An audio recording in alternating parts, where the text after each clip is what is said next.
અમૃતાઝ veg kitchen ગુજરાતીમાં આપ સૌનું સ્વાગત છે। આજે આપણે ભરેલા રીંગણ બટાટાનું શાક બનાવીશું। તો ચાલો જોઈએ કેવી રીતે બને છે। અને હા, મારી ચેનલને સબસ્ક્રાઇબ કરવાનું ના ભૂલશો અને બેલ આઇકોનને પણ ક્લિક કરજો, જેથી તમને મારા આવાવાળા વિડીયોઝની જાણકારી મળતી રહેશે।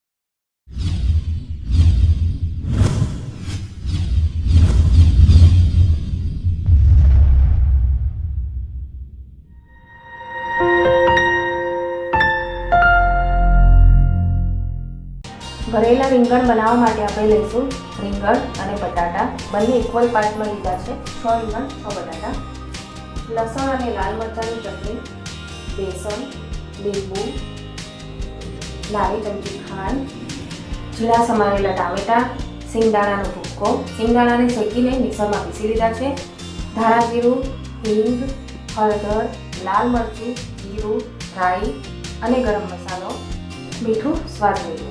અહીંયા મેં કઢાઈમાં તેલ ગરમ કરી લીધું છે। હવે તેમાં આપણે બેસન નાખીશું અને બેસનને ધીમા તાપે બરાબર શેકીશું।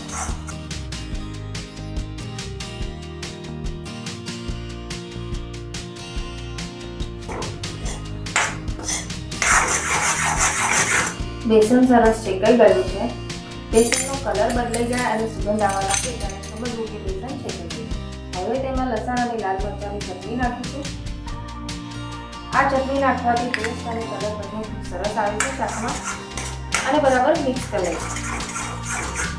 અને હવે આપણે ગેસને બંધ કરી દઈશું, જેથી બેસન હજી વધારે પાકતું જશે તો લાગી જાય, તો તેના માટે આપણે ગેસ બંધ કરી લેવાનો છે।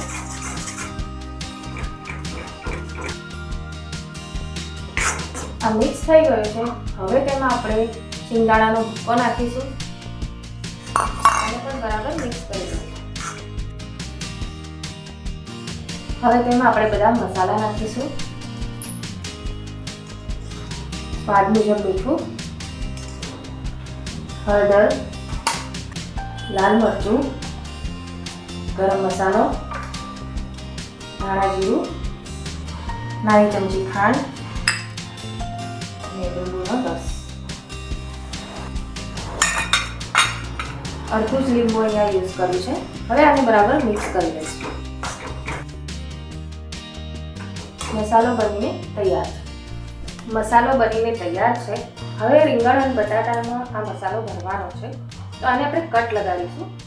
તો આ એક સાઈડથી આપણે કટ લગાડ્યો।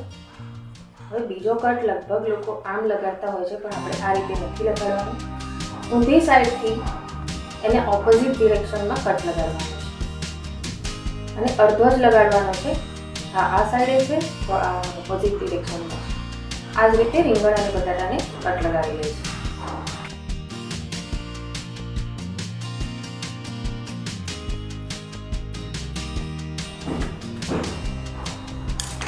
બધા જ રીંગણ અને બટાટાને કટ લગાવી લીધો છે। હવે આપણે આ મસાલો તેમાં ભરીશું। થઈ શકે એટલો દાબીને આ મસાલો ભરવાનો છે।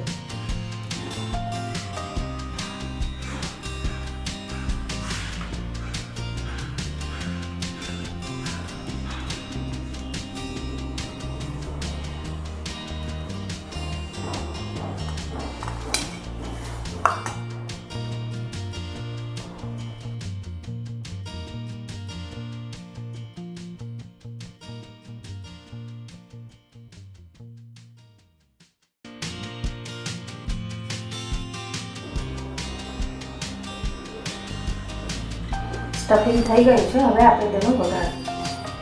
કઢાઈમાં મેં તેલ ગરમ કરી લીધું છે। તેમાં રાઈ નાખીશું, જીરું નાખીશું, હિંગ અને ઝીણા સમારેલા ટામેટા।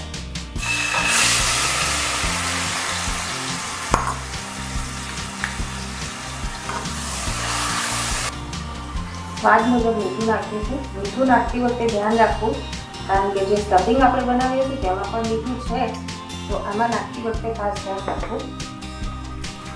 ટામેટાને આપણે બરાબર ચડવાના છે। ટામેટું થોડું ચડવા લાગ્યું છે તો તેમાં આપણે લસણ અને લાલ મરચાંની ચટણી નાખીશું।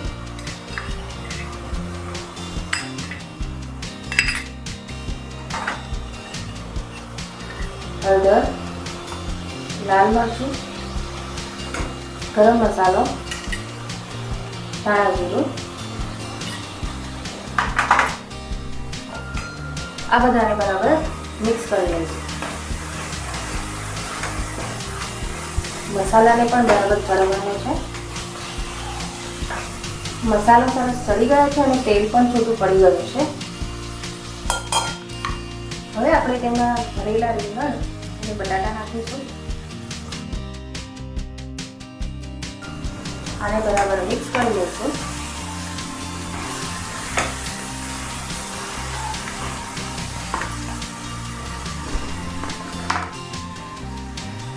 હવે તેમાં પાણી નાખીશું.